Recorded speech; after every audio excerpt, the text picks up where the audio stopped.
नमस्कार, मैं हूं राजश्री शर्मा। दिन भर की खबरों में सबसे पहले नजर डालते हैं आज के मुख्य समाचारों पर। सर्किट हाउस में लगा जागरूकता शिविर, स्वरोजगार ऋण के लिए किए आवेदन। राज्य मंत्री पवन गोदारा, जिला कलेक्टर रुक्मिणी रियासी हाग व महाप्रबंधक शीशाम चावला रहे मौजूद। पूर्व मंत्री डॉक्टर राम प्रताप ने किया पोस्टर का विमोचन। जाट महाकुंभ के सफल आयोजन को लेकर जाट भवन में हुई बैठक। जरूरतमंद परिवारों की बेटियों की शादी के लिए भेंट किया जरूरत का सामान। एनजीओ ठंडी छांव सेवा समिति का सामाजिक सरोकार। बजट में सौगातें मिलने पर विधायक का किया अभिनंदन। शहर में जगह जगह हुए स्वागत कार्यक्रम।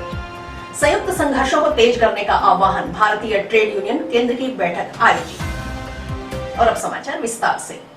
राजस्थान अन्य पिछड़ा वर्ग वित्त एवं विकास आयोग की ओर से सोमवार को जंक्शन स्थित सर्किट हाउस में जागरूकता शिविर का आयोजन किया गया। जिला कलेक्टर रुक्मिणी रियासी हाग की अध्यक्षता में आयोजित शिविर के मुख्य अतिथि राजस्थान अन्य पिछड़ा वर्ग वित्त एवं विकास आयोग अध्यक्ष पवन गोदारा थे। शिविर में जयपुर से महाप्रबंधक शीशाम चावला ने भी हिस्सा लिया। जागरूकता शिविर में अन्य पिछड़ा वर्ग, अनुसूचित जाति, अनुसूचित जनजाति, सफाई कर्मचारी एवं दिव्यांगजन वर्ष 2022-23 के लिए ऋण आवेदन पत्र ऑनलाइन भरे गए।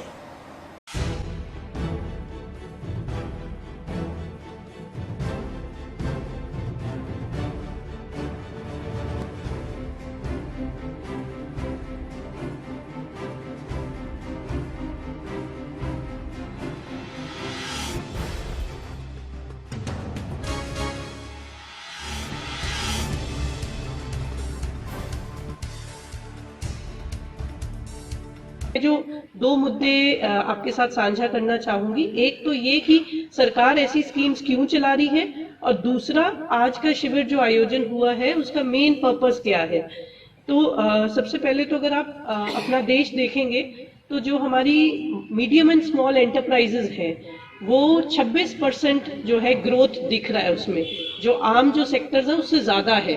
तो सबसे पहले तो हमें ये समझना है कि जो छोटी इकाइयां हैं, जो छोटे व्यवसाय हैं, उससे जो है जो उसकी ग्रोथ है वो सिग्निफिकेंट है, काफी है। और इसका मतलब ये कि आने वाले समय में इसके अंदर अगर हम इन्वेस्टमेंट करते हैं तो ये हमारे लिए अच्छी चीज है। जो दूसरी इंपॉर्टेंट चीज है वो ये है कि 26% हमारी जो जीडीपी है, वो देश की जीडीपी है, वो मीडियम एंड स्मॉल एंटरप्राइजेस उससे जो है बन रही है। तो हम लोग ये भी जानते हैं कि हमारे जो युवा है इस देश में, अगले जो 10 साल में जो हमारा युवा वर्ग होगा वो बाकी पूरी दुनिया के देशों से सबसे ज्यादा भारत में होगा, चीन से भी ज्यादा। ठीक है, आप यहाँ आवेदन भरें। सिर्फ जाति प्रमाण पत्र और जन आधार कार्ड, दो की ही जरूरत है आज के दिन। इसके बाद फिर इंटरव्यू होंगे। इंटरव्यू के आधार पर जिनका सिलेक्शन हो जाएगा उसमें 1-2 सर्टिफिकेट की और आवश्यकता होगी, गारंटी वगैरह की भी, वो पूर्ति आपसे बाद में करवाई जाएगी। मैं ये निवेदन करना चाहूँगा कि इतना सस्ता ब्याज पे लोन आपको कहीं भी नहीं मिलेगा। हमारी ब्याज दरें विशेष रूप से 3% से लेकर मैक्सिमम 6% तक की रहती है, और वो बिल्कुल सिंपल इंटरेस्ट है। बैंक में आप जाएंगे चक्रवृद्धि ब्याज लगता है, वो पहले इंटरेस्ट लेंगे उसके बाद प्रिंसिपल लेंगे। हम पहले प्रिंसिपल ले रहे हैं, बाद में इंटरेस्ट ले रहे हैं। बिल्कुल उल्टा है बैंक का हमारा। बैंक में आप जाएंगे, फॉर्मेलिटियां इतनी है कि आपको लोन बड़ा मुश्किल से मिल पाएगा।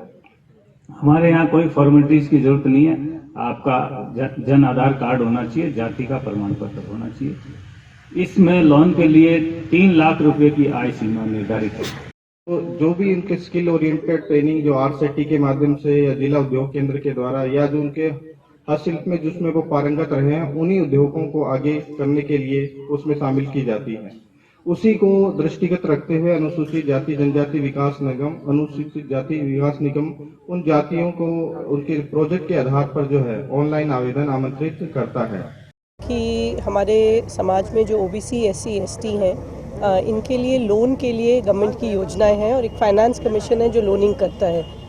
ये सारे जो प्रक्रिया है इसको ऑनलाइन किया गया है, और आज यहाँ पे कैंप लगाया गया था ताकि जितने भी हमारे बेनिफिशरीज हैं वो यहाँ आ सकें और निशुल्क अपना अपना आवेदन दे सकें। और उसमें फिर जो भी एलिजिबल लोग होंगे उनको जो है सरकार की तरफ से लोन दिया जाएगा, जो बहुत ही मिनिमल इंटरेस्ट रेट पे होगा। इसके बारे में जानकारी दी गई और प्रोग्राम को जो है उसका संयोजन किया गया। राजस्थान सरकार की तरफ से राष्ट्रीय निगमों के सहयोग से आज हनुमानगढ़ के अंदर एक दिवसीय जागरूकता शिविर लगाया गया ऋण वितरण के लिए। तो SC, ST, OBC, दिव्यांगजन और सफाई कर्मचारी, इन सभी वर्गों के लिए हमारा आयोग काम करता है। अनुजा निगम काम करता है, राष्ट्रीय निगम उसमें सहयोग करते हैं। तो सरकार का ये मंशा रहती है कि ज़्यादा से ज़्यादा लोगों को स्वरोजगार हेतु ऋण मिले, लोग ज़्यादा से ज़्यादा इसका फ़ायदा उठाएं, जिससे कि आने वाले समय में लोगों का सामाजिक जीवन ऊंचा उठ सके। बहुत ही कम ब्याज दर पर यह लोन मिलता है, बहुत ही सरल प्रक्रिया है। तो मेरा हनुमानगढ़ के लोगों से भी अपील है कि इसका ज़्यादा से ज़्यादा फ़ायदा उठाएं। इसका दूसरा पहलू यह भी है कि रीपेमेंट लगभग 15% ही है। तो अगर हम प्राइवेट कहीं से लोन लेते हैं, चाहे हम किसी भी बैंक से लें या किसी आड़तीय से लें या किसी प्राइवेट संस्था से लें, तो वो ऋण वापस नहीं देने पे तरह तरह की कार्रवाई करता है, कुड़की भी करता है, तरह तरह के अलग अलग प्रयास भी होते हैं, चक्रवर्ती ब्याज भी लगता है। हमारे विभाग के अंदर से अगर कोई ऋण समय पर देता है तो एक तो 3% पर लोन मिलता है, उसके बाद समय पर जो ऋण देता है उसके अंदर लास्ट किस्त की भी छूट है। तो ये सरकार हर वर्ग को ऊँचा उठाने के लिए, चिरंजीवी योजना की हम बात करें, 25 लाख रुपये तक का बीमा कर दिया। भारतीय ट्रेड यूनियन केंद्र से जुड़े यूनियन के जिले भर के मुख्य कार्यकर्ताओं की बैठक सोमवार में आयोजित हुई। बैठक में सीटू प्रदेशाध्यक्ष रविंद्र शुक्ला ने कार्यकर्ताओं से संयुक्त संघर्षों को तेज करने का आह्वान किया। माकपा के राज्य सचिव मंडल सदस्य रामेश्वर वर्मा ने कहा कि गत वर्ष में सरकार ने गेहूं की खरीद नहीं की। कागजों में तो सरकारी खरीद होने की बात दिखाई गई, लेकिन गेहूं की सरकारी खरीद की प्रक्रिया इतनी कठिन थी कि किसान अपनी गेहूं नहीं बेच सका। उसे मजबूरन निजी हाथों में व्यापारियों को अपनी उपज का बेचान करना पड़ा। हम हमारी जो वास्तविक सदस्यता है उसको भी हम पूरी तरह से नहीं, तो इसलिए संयुक्त संघर्षों को तेज करना ये दूसरा हमारा उद्देश्य, और इसमें भी वही फैक्टर काम करता है। अगर सीटू की स्वतंत्र ताकत मजबूत होगी तो आप दूसरों को भी आकर्षित कर पाओगे कि हाँ भाई सीटू कह रहा है साथ में के लड़ों को लड़ो। जब वो देखते हैं कि इनके पास ही सामान नहीं है, आज इनका बुलाएंगे हम लड़ना चाहते हैं, वो जाता है कोई जाएगा तो कभी लड़ा नहीं। जो मैंने आपको बताया कि मजदूर और किसानों की एकजुट कार्रवाइयों को तेज,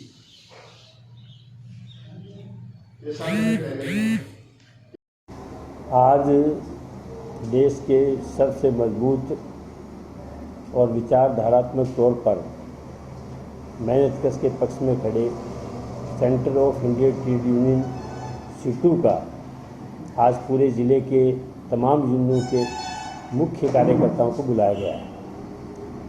असल में देश में जो दौर गुजरा है और गत वर्ष में सरकार ने गेहूं की खरीद नहीं की, हालांकि उन्होंने कागज़ों में तो ये दिखाया कि हम खरीद कर रहे हैं, पर इतनी ज़्यादा उसकी प्रक्रिया जो है वो कठिन थी।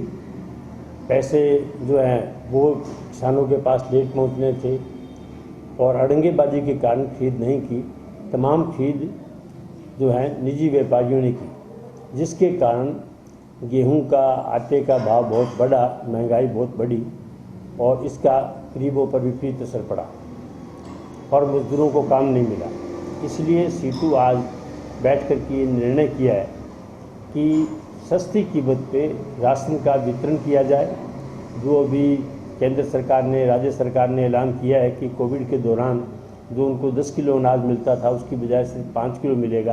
तो हमारी मांग है कि प्रत्येक यूनिट पे कम से कम 10 किलो अनाज जो है फ्री ऑफ कॉस्ट दिया जाए और खाद्य सुरक्षा को मजबूत किया जाए। सस्ती कीमत पर खाने वाले सामान का राशन के माध्यम जो है डिपो के माध्यम से वितरण किया जाए।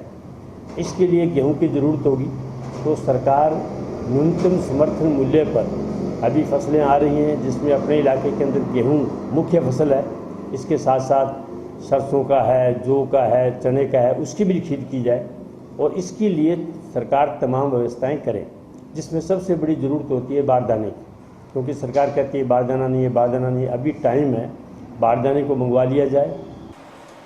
सहकारी स्पिनिंग मिल दोबारा शुरू करने व नोरंगदेसर को उप तहसील का दर्जा देने की घोषणा सहित बजट में क्षेत्र को सौगातें मिलने के बाद हनुमानगढ़ पहुंचे विधायक चौधरी विनोद कुमार का जगह जगह स्वागत किया जा रहा है। रविवार व सोमवार को शहर में कई कार्यक्रम आयोजित कर उनका जगह जगह अभिनंदन किया गया। इन कार्यक्रमों में नगर परिषद उप सभापति अनिल खीचड़, पीसीसी सदस्य भूपेंद्र चौधरी, पंचायत समिति प्रधान प्रतिनिधि दयाराम जाखड़, कृष्ण जैन, पार्षद मनोज सैनी सहित कांग्रेस पार्टी के अन्य जनप्रतिनिधि पदाधिकारी मौजूद रहे।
एमएलए ढूंढना चाहिए एहसान में मेल उतारण वास्ते ये जान लगा दी भी शहर को विधानसभा को कोई काम बाकी नहीं रहे और निरंतर प्रयास कर रहा हूँ। आज आप इस पोजिशन में पहुंचे कि लगभग जगह बड़ा बड़ा काम आप सारा कर दिया और मैं मुख्यमंत्री जी को बहुत ही आभारी हूँ। कोई बाप आपके बेटे ने यहाँ चीज बोल दे अपन मांगेली चीज अनुमान करने में बहुत ही आभारी हूँ। मैं इस बात आप अपनी बात मानी और स्पिनिंग मिल एक शहर की शान है। हनुमानगढ़ और गंगानगर दोनों जिला में इसको कोई उद्योग को ठीक है वो आप कोई नाम जिक्र कर सका।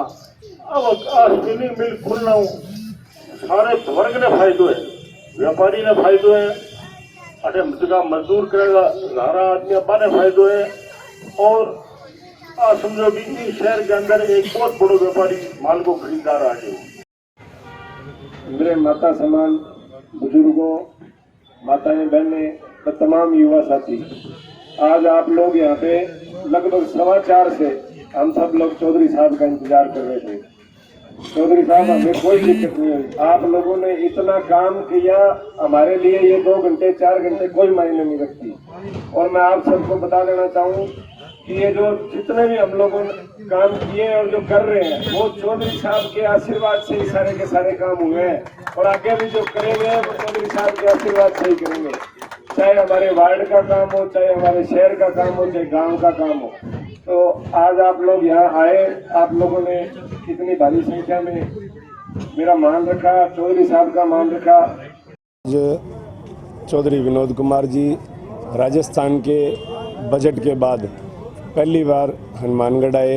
स्पिनिंग मिल की घोषणा माननीय मुख्यमंत्री अशोक जी गहलोत ने की। उसके अलावा कृषि विज्ञान केंद्र मेरे वार्ड में जिसकी अभी खुलेगा, जिसे मौसम विभाग का हमें पता चलेगा। उसके अलावा फतेहगढ़ मोड़ से लेकर कालीबंगा तक की रोड और चिरंजीवी और अन्य काफ़ी योजनाएं, उन सब के उपलक्ष्य में हमारे वार्ड नंबर 28 और 29 की तरफ से चौधरी विनोद कुमार जी का जनता तहे दिल से आभार व्यक्त करना चाहती थी। इसलिए आज हमने वार्ड नंबर 28 में खंडा साहिब चौक के ऊपर चौधरी विनोद कुमार जी का अभिनंदन समारोह का एक कार्यक्रम रखा। टाउन में फतेहगढ़ मोड़ पर रविवार रात्रि को आयोजित कार्यक्रम में उस समय हंगामा हो गया जब कोहला निवासी सुरेंद्र वर्मा नाम का ग्रामीण अपनी समस्या लेकर पहुंचा। उसे कार्यकर्ताओं ने विधायक से नहीं मिलने दिया तथा धक्का मुक्की कर वहां से भगा दिया। मीडिया से बात करते हुए सुरेंद्र वर्मा ने बताया कि वह खुद कांग्रेस का बूथ कार्यकर्ता है। गांव कोहला के ग्रामीण पिछले 256 दिनों से जिला स्तरीय हड्डा रोडी के खिलाफ धरना दे रहे हैं। वह भी हड्डा रोडी हटाने की मांग कर रहा है, लेकिन उसे ही एनडीपीएस के झूठे मुकदमे फंसा दिया। लेकिन आज किस नाम पर विधायक की ओर से वोट मांगे जा रहे हैं?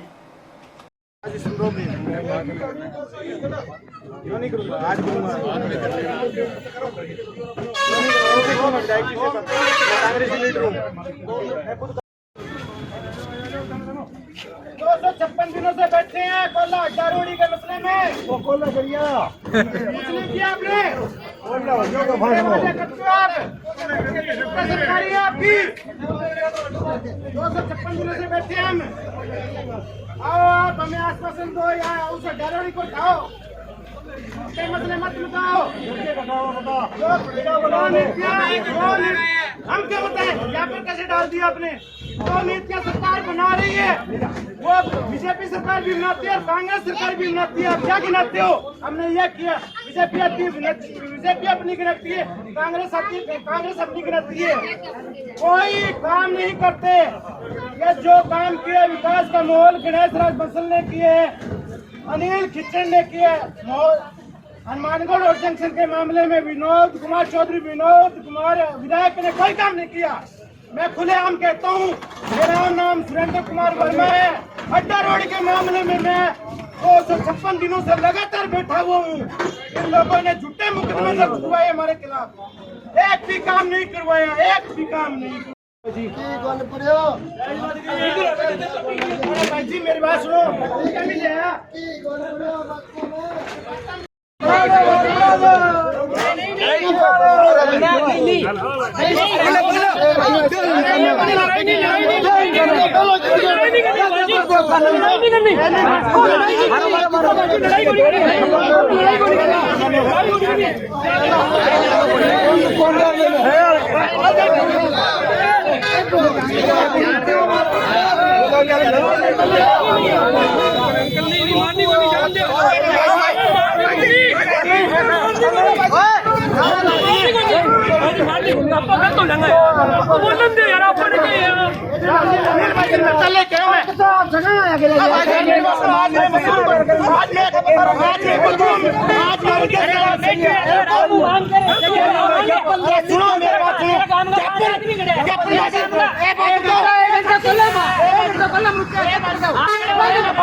पोस्ट रखा के मेरे खिलाफ मुकदमा दर्ज करवाते हैं।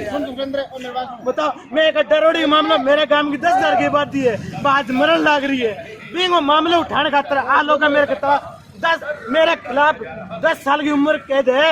मेरे खिलाफ एक पोस्ट का मामलो, मेरे कॉलोनी के माँ पोस्ट रखा के मेरे खिलाफ मुकदमा दर्ज करवा दियो। बताओ यार, रो ना यार, मैं मेरे काम खातर हूँ, मेरे खिलाफ मुकदमा करा दिया, मैं कोई दिक्कत को नहीं। 256 दिनों से आज हमें धरना लेकर यहाँ कोला गांव में बैठे हुए हैं। ये आज वोट मांग रहे हैं राजनीति के नाम से। हमारे कोला गांव को मारकर गांव के नजदीक एक अड्डा रोड स्थापित कर दी। बार बार हमने इनकी मांग उठाई।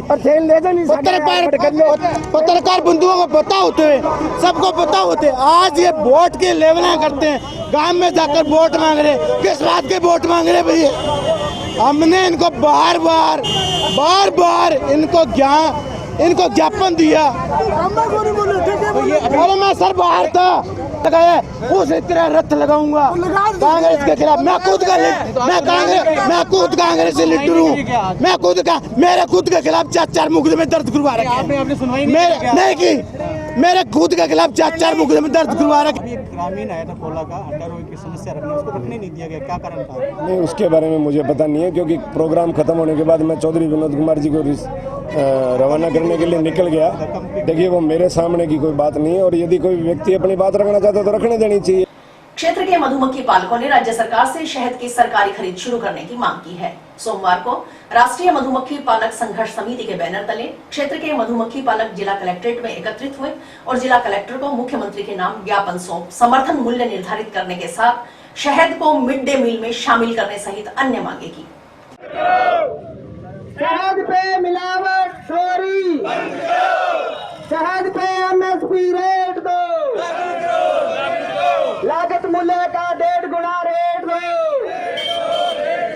मधुमक्खी पालक किसान एकता, मधुमक्खी पालक किसान एकता। मिलावटखोरी बंद करो, शहद में मिलावटखोरी बंद करो।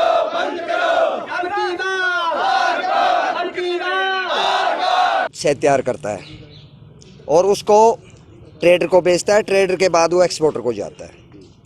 आज उसके जो रेट गिरा दिए हैं, इतने गिरा दिए हैं कि हमारे लागत मूल्य से भी 60 रुपये नीचे हमारा शहद खरीदा जा रहा है और उसकी भी परचेजिंग बंद कर दी गई है। तो हमारा हाथ जोड़ के सरकार से निवेदन है कि सरकार इसमें हस्तक्षेप करे और इन बी कीपर किसानों को बचाए, क्योंकि अगर इन किसानों को नहीं बचा गया तो बहुत दिक्कत में आ जाएंगे, इनका परिवार भूखा मरेगा। और ये हो किस लिए रहा है कि जो बाज़ार में मार्केट में जो शहद आप लोग खा रहे हैं, जिसको प्रोसेस्ड हनी बोला जाता है, जो साफ़ सुथरा करके आप लोगों तक पहुंचाया जाता है, उस शहद में 50% तक की मिलावट होती है। जबकि हमारा ये बी कीपर का शहद है, ये देखिए आप, बिल्कुल ये सरसों का शहद है, ये बिल्कुल जमा हुआ है। और जितने भी शहद बनते हैं उनमें एक अलग महक होती है, अलग होता है, लेकिन इसी को प्रोसेस्ड करके इसको 75 डिग्री तक गर्म करके इसको लिक्विड बना दिया जाता है, फिर ये कभी जमता नहीं। एक्चुअल में ओरिजिनल जितने भी शहद हैं 90% वो शहद जमते हैं। 2-3 क्रॉप हैं जो नहीं जमती हैं, बाकी सभी क्रॉपें ऐसे जमती हैं, कोई थोड़ी जम जाएगी, कोई ज़्यादा जम जाएगी। इसमें पोलन काउंट का होता है। अब फसाई ने हमारे पोलन काउंट इतने गिरा दिए हैं कि नकली शहद को भी आराम से बेचा जा सकता है मार्केट में। एक्चुअल में समस्या वहाँ है, और उसको जब तक दूर नहीं किया जाएगा और सरकार हस्तक्षेप नहीं करेगी तब तक ये इन किसानों का कुछ नहीं होने वाला। हमारे मधुमक्खी पालक भाइयों पे बहुत बड़ा संकट है। हमारा शहद नहीं बिक रहा है जी। शहद को हमारे शास्त्रों में अमृत माना गया है, लेकिन हमारा आज मिट्टी हो रहा है जी। सब कुछ, सब बी कीपरों पे बहुत बड़ी संकट है जी। हम अमृत पैदा करते हैं लेकिन फिर भी हमारे बच्चे आज भूखे हैं जी। उनको क्या खिलाएं, हम कहाँ जाएं? अगर हमारी रहते टाइम सरकार ने मांग नहीं मानी तो हम हमारे बक्से या कलेक्ट्रेट में लाके छोड़ देंगे। धन्यवाद। राजस्थान जाट महासभा एवं जाट संगठनों की ओर से 5 मार्च को एक दिन समाज के नाम जाट महाकुंभ का आयोजन जयपुर में किया जा रहा है। जाट महाकुंभ के सफल आयोजन के संबंध में जंक्शन स्थित जाट भवन में जाट संगठनों के पदाधिकारियों की बैठक राजस्थान जाट महासभा जिलाध्यक्ष रामजस बुर्डक की अध्यक्षता में हुई। बैठक में पूर्व मंत्री डॉक्टर राम प्रताप की ओर से 5 मार्च को जयपुर स्थित विद्याधर नगर स्टेडियम में होने वाले जाट महाकुंभ के पोस्टर का विमोचन किया गया।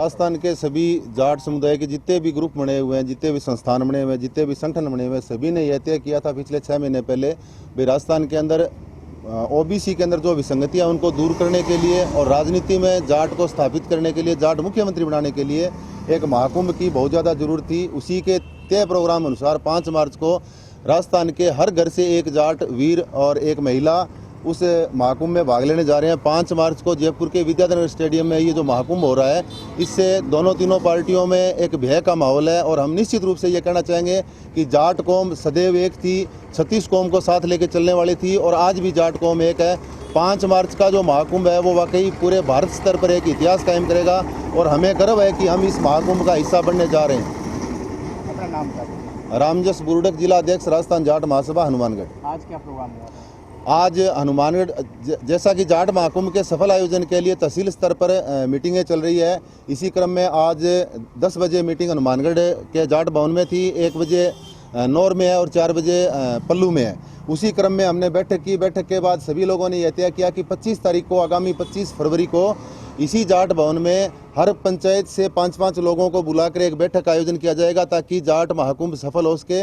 इसी दौरान हमने डॉक्टर राम प्रताप जी, पूर्व सिंचाई मंत्री, कैबिनेट मंत्री से पोस्ट का विमोचन भी करवाया और मुझे आशा यानी पूर्ण विश्वास है कि हनुमानगढ़ जिले में सबसे बेहतर परिणाम हनुमानगढ़ जिले से आएंगे। यहाँ से 200 से 250 बसें और लगभग 1000 से 1200 पर्सनल गाड़ियाँ जाएगी। हमारे प्रदेश अध्यक्ष आदरणीय राजाराम जी मील साहब के नेतृत्व में हम ये कार्यक्रम कर रहे हैं। 100 साल बाद ये बड़ा महाकुंभ हो रहा है, जिसमें हमारे समाज के उपराष्ट्रपति श्रीमान जगदीप जी धनखड़ आ रहे हैं। तो हम उनसे आशा रखते हैं कि हम सारे इकट्ठे होकर इस महाकुंभ से हम कुछ अपने जाट समाज के लिए फ़ायदा ज़रूर लेंगे। हमारे समाज में कुछ रीतियाँ के नाम पर कुरीतियाँ भी हो रही है, हम उसे छोड़ने का और आगे बढ़ के अपने बच्चों के भविष्य के लिए कुछ नया करने का सोच रहे हैं। इसलिए हम सब लोग इकट्ठा हुए हैं और मेरे को खुशी है कि हमारे जाट समाज के भाई और बहन इतनी मात्रा में यहाँ पे पहुँच रहे हैं। जन जन से हम संपर्क करेंगे, गांव-गांव, डाणियों में जाकर ये कार्यक्रम सफल बनाने के लिए हम प्रयास कर रहे हैं। रोडवेज बस में सफर के दौरान भूलवश छूटे करीब 5 लाख रुपए कीमत के गहने महिला यात्री तक सुरक्षित पहुंचाने वाले हनुमानगढ़ आगार के परिचालक विलायती राम को सोमवार को जोनल मैनेजर की ओर से प्रशंसा पत्र प्रदान किया गया। यह प्रशंसा पत्र रोडवेज के प्रबंध निदेशक व हनुमानगढ़ के पूर्व जिला कलेक्टर नथमल डिडेल की ओर से भिजवाया गया। सोमवार को हनुमानगढ़ आगमन के दौरान जोनल मैनेजर ने विलायती राम को प्रशंसा पत्र प्रदान कर उसके इस कार्य की सराहना की।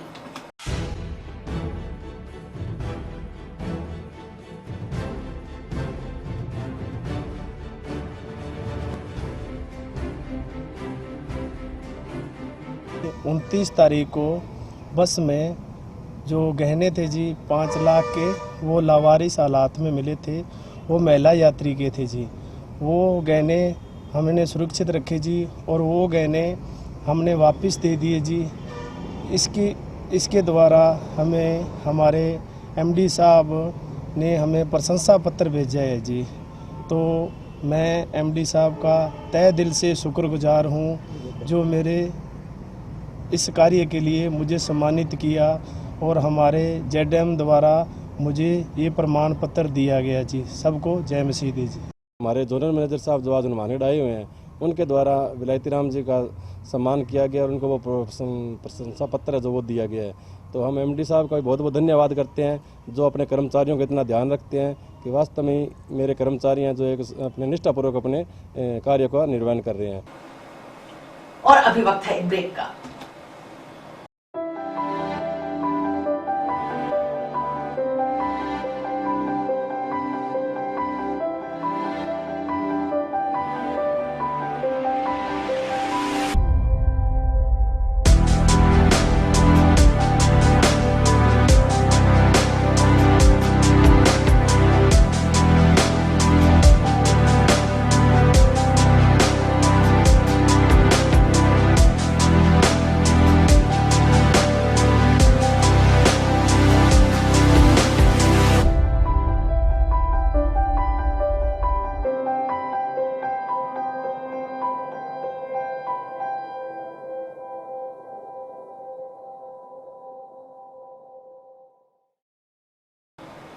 एनजीओ ठंडी छांव सेवा समिति की ओर से सोमवार को जरूरतमंद परिवारों की 2 बेटियों की शादी में सहयोग स्वरूप जरूरत का सामान भेंट किया गया। कार्यक्रम का आयोजन हनुमानगढ़ जंक्शन रेलवे स्टेशन स्थित एनजीओ ठंडी छांव सेवा समिति के चाइल्ड हेल्थ डेस्क कार्यालय में हुआ। इस मौके पर अतिथियों के रूप में मौजूद स्टेशन अधीक्षक नागेंद्र प्रताप सिंह, किरियाना एसोसिएशन अध्यक्ष अशोक व्यास, विजय बलाडिया, सुभाष कुमार आदि ने यह सामान दोनों बेटियों के परिजनों को सौंपा।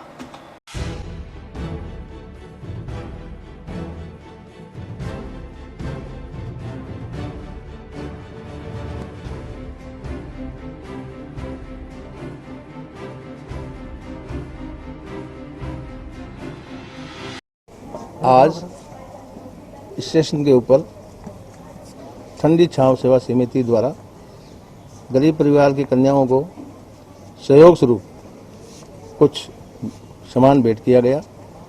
उसके अंदर 2 कन्याएं हमारे पास में आई थी। उनको शादी संबंधित जो आइटमें होती है, जिस प्रकार से समिति ने फैसला किया भी ये सामान देना है, वो सामान दिया गया। ये एनजीओ चाइल्ड ये ठंडी छांव जो है इस स्टेशन पे पिछले एक महीने से कार्यरत है और इस तरह की कन्याओं के गरीब कन्याओं के शादी में या कोई बच्चा गुम हो जाता है या कोई वृद्ध जो है इधर उधर भटक रहा है, प्लेटफार्म पर पाया जाता है, उनको ये इस संस्था को देते हैं। ये उसको अपने जहाँ इनका शेल्टर है वहाँ पे लेके जाते हैं, उनकी सेवा करते हैं और गरीब कन्याओं के शादी ब्याह में भी थोड़ा जो भी इनसे सहयोग हो सकता है संस्था की तरफ से किया जाता है। संस्था स्टेशन पर अच्छा कार्य कर रही है। हमारी संस्था एनजीओ ठंडी छांव सेवा समिति विगत कोई 10-15 सालों से सामाजिक सरोकार के लिए जो ज़रूरतमंद परिवार उनकी ज़रूरतें पूरी करना और एक विषय जो ग्लोबल वार्मिंग पर्यावरण संरक्षण है उसके लिए समय समय पे पौधारोपण करना। दूसरा जो गरीब बेसहारा बच्चे स्टेशन पे जो मिलते हैं, बस स्टैंड पे जो मिलते हैं, उनके लिए हमारी संस्था एनजीओ ठंडी छांव ये कार्य कर रही है। रबी खरीफ 2021 का बीमा क्लेम जारी करने की मांग को लेकर किसान 27 फरवरी को जिले भर के तहसील कार्यालयों पर प्रदर्शन करेंगे। इसके बाद 7 मार्च को किसान कृषि यंत्रों के साथ नोहर के उपखंड कार्यालय का घेराव करेगा। घेराव के साथ बेमियादी समय के लिए भी पड़ाव डाला जाएगा। इस संबंध में सोमवार को आयोजित प्रेस वार्ता में मंगेश चौधरी ने बताया कि पिछले दिनों 16 जनवरी को नोहर में किसानों की ओर से उपखंड कार्यालय के समक्ष महापड़ाव डाला गया था। 57 दिनों से धरना चल रहा है। इसके बावजूद न तो आज तक किसानों के खातों में रबी 2021 का बीमा क्लेम आधा अधूरा डाला गया है। खरीफ 2021 का क्लेम भी आधा अधूरा डाला गया है। कई पंचायतों में सैटेलाइट व्यवस्था लागू कर केंद्र राज्य सरकार व बीमा कंपनी मिलकर बड़ा घपला करना चाहते हैं। इस प्रकार का खराबा मान रहे हैं जो कि सरासर पूरे जिले के किसानों के साथ अन्याय है।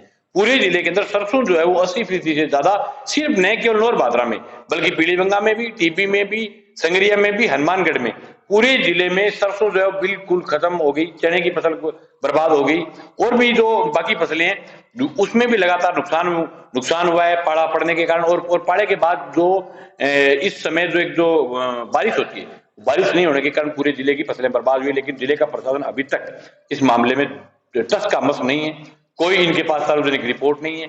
इन्होंने पटवारियों से क्या रिपोर्ट ली और मैं आपको बताना चाहता हूं, मेरे पास एक कल के अखबार की कॉपी है, जबकि हमारे थोड़ी सी दूर का जिला सीकर जिले के अंदर फसल खराबा तय करके राजस्थान सरकार ने 94 करोड़ रुपए का वहां मुआवजा भी भिजवा दिया वहां के कलेक्टर की त्वरित कार्रवाई के कारण। दातारामगढ़ के अंदर 50% से ज्यादा का खराबा हुआ और 94 करोड़ रुपए का कोऑपरेटिव बैंक को राजस्थान सरकार ने मुआवजा दिया। जो पिछले बजट घोषणा के अंदर इन्होंने तो कहा है कि हम सब जगह मतलब वो करवा रहे हैं खराबा रिपोर्ट और सब जगह खराबा रिपोर्ट का सर्वे करवाने के बाद हम किसानों को मुआवजा देंगे, तो इस जगह की कोई रिपोर्ट गई नहीं।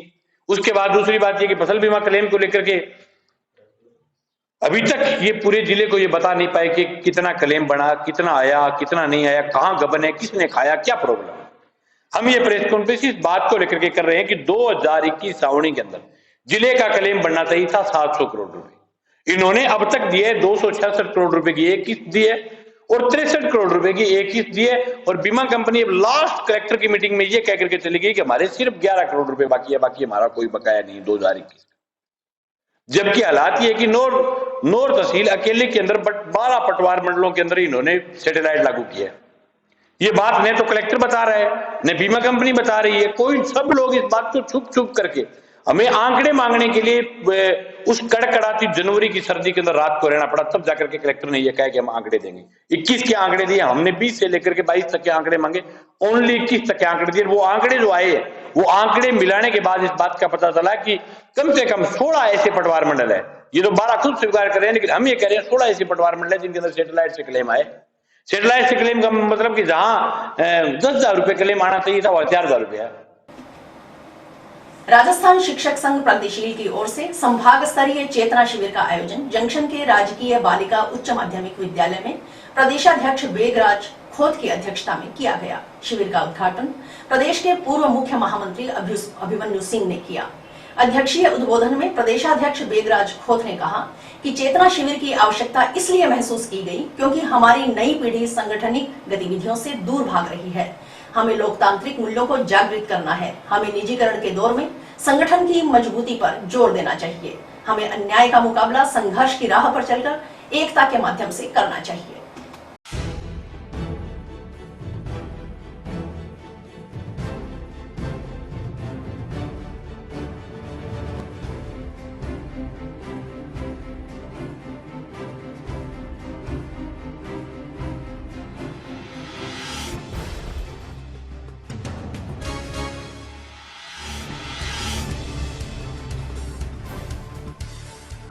जैसा कि 2 जनवरी को हमारी प्रदेश कार्यकारिणी की डाक बंगला जयपुर में बैठक हुई, उसमें हमने चुनावी वर्ष को देखते हुए ये तय किया कि पूरे राजस्थान के संभाग स्तरीय बैठक आयोजित कर शिक्षकों में चेतना लाने के लिए चेतना शिविर आयोजित किए जाए, ताकि ये एनपीएस और ओपीएस का मामला, संविदा नौकरी का मामला, बेरोजगारों के साथ जो अन्याय हो रहा है उसका मामला, अनाप शनाप जो रिक्तियाँ राजस्थान सरकार और केंद्र सरकार में पड़ी है उसको भरने का मामला लेकर के हम शिक्षकों के बीच में जाएं और प्रत्येक उपशाखा अध्यक्ष मंत्री आने वाला जो है वो लोगों में जाकर के ये बात समझाए कि चाहे वो केंद्र की सरकार हो, चाहे वो राज्य की सरकार हो, वो बेरोजगारों को, कर्मचारियों को और पूरे हिंदुस्तान को जो है वो निजीकरण के इस पर ले जाना चाहती है। हमारी सबसे प्रमुख मांग ये, इसमें चिंतन की बात ये है कि राज्य सरकार की लाखों भर्तियां पेंडिंग होने के बावजूद भी राजस्थान सरकार 10,000 की विज्ञप्ति और संविदा की निकाली है। माननीय गहलोत जी सरकार एक तरफ तो कह रही है कि मैं ओपीएस जो है वो राज्य कर्मचारियों को दे रहा हूँ, लेकिन एफडीआरए बिल जब तक वो विधानसभा में पारित करके केंद्र सरकार को नहीं भेज देते, जब तक केंद्र सरकार उस बिल को वापस नहीं ले लेती, मेरा ये मानना है कि कर्मचारियों के साथ भी एक प्रकार का अन्याय है। और आज के इस सेमिनार के मुख्य वक्ता, सेमिनार का आयोजन जागरूकता और सही ट्रैक पर संगठन कैसे चले, संगठन शिक्षकों के इच्छाओं पर, आशंकाओं पर निवारण कैसे करे, इसको लेकर के आयोजित किया गया था। तो आज साथियों को संगठन की रीति रिवाज, संगठन की सदस्यता, अधिकारियों से वार्ता तथा किस प्रकार से हम अन्य संगठनों के साथ अपने संगठन के महत्व को बनाए रखें, इस पर हमने चर्चा की और साथियों में इस चर्चा से एक नई ऊर्जा प्राप्त हुई है। संगठन केवल शिक्षक का नहीं है, शिक्षार्थियों का भी है। शिक्षार्थियों को किस प्रकार से उन्नयन शिक्षा मिले, नई शिक्षा नीति में जो खामियां आई इस पर भी हमने चर्चा की है और आने वाले दिन के अंदर संगठन प्रत्येक विद्यालय में अपनी भूमिका अदा करेगा। टाउन के निकट गांव गुरुसर में आज उप स्वास्थ्य केंद्र का शिलान्यास किया गया। इस मौके पर ग्राम सरपंच रामेश्वर लाल कड़ेला ने बताया कि हनुमानगढ़ टाउन के भामाशाह सज्जन बंसल डिंगवाला द्वारा अपने माता पिता स्वर्गीय आत्माराम व स्वर्गीय कलावती देवी डिंगवाला की याद में अपनी सांवरिया सेठ कॉलोनी में एक भूखंड 60-90 स्क्वायर फुट का स्वास्थ्य केंद्र के लिए दान दिया गया।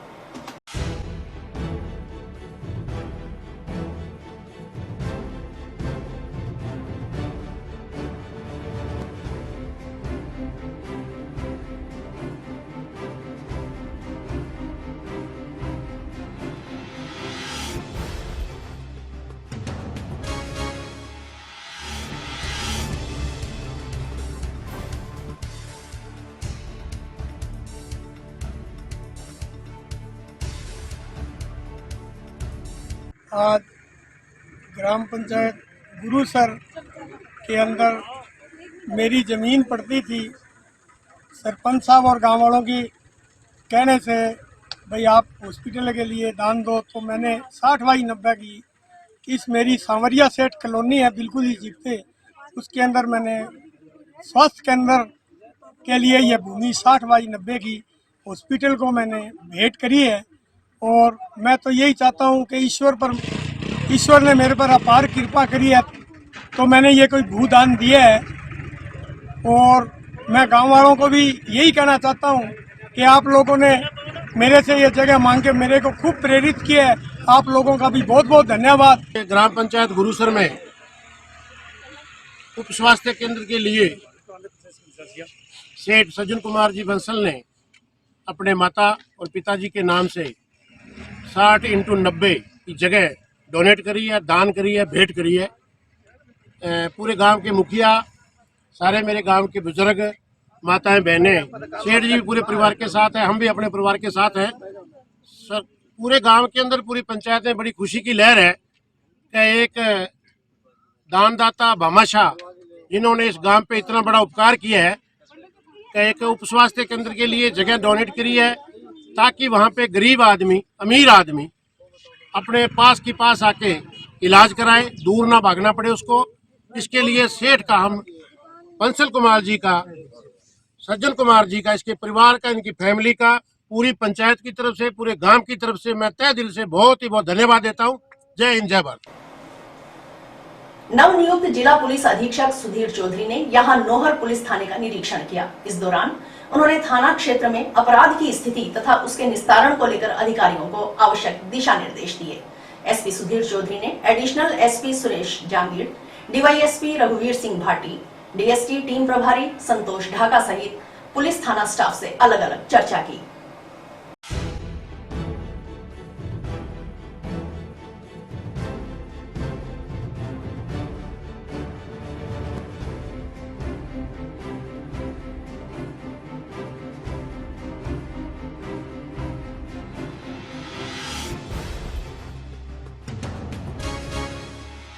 देखिए, आज मैंने लोहर थाने का विजिट किया है। यहाँ पर सभी बीट कांस्टेबल से, बीट इंचार्जेस से, एसएचओ से और डिप्टी एसपी से विस्तृत चर्चा की है। डीएसटी टीम से भी चर्चा की है। तो लोहर के अंदर जो मोटा मोटी क्राइम की स्थिति है उसको समझा है और सभी अधिकारियों को निर्देश दिए हैं। तो नशे की समस्या कस्बे में बढ़ती जा रही है, उसको लेकर के विस्तृत निर्देश दिए हैं। जिन वार्डों के अंदर नशा बिक रहा है उनके बीट कांस्टेबल को पाबंद किया है और इसके अलावा सभी अधिकारियों को निर्देश दिए हैं कि लगातार कार्रवाई करें, चाहे से वो नशे की हो, चाहे से जुए सट्टे की हो, चाहे से वो हिस्ट्री शीट्स है। कई हिस्ट्री शीट्स मैंने देखे हैं कि वो जमानत पे बाहर है, उनके भी पुराने मुकदमों में देखा जाए और क्या वो जमानत की कंडीशंस का वायलेशन कर रहे हैं। अगर वायलेशन कर रहे हैं तो उनको उनकी जमानत कैंसिलेशन के लिए निर्देश मिले। और इसी के साथ समाचार समाप्त हुए। रोजाना देखते रहिए समाचार। नमस्कार।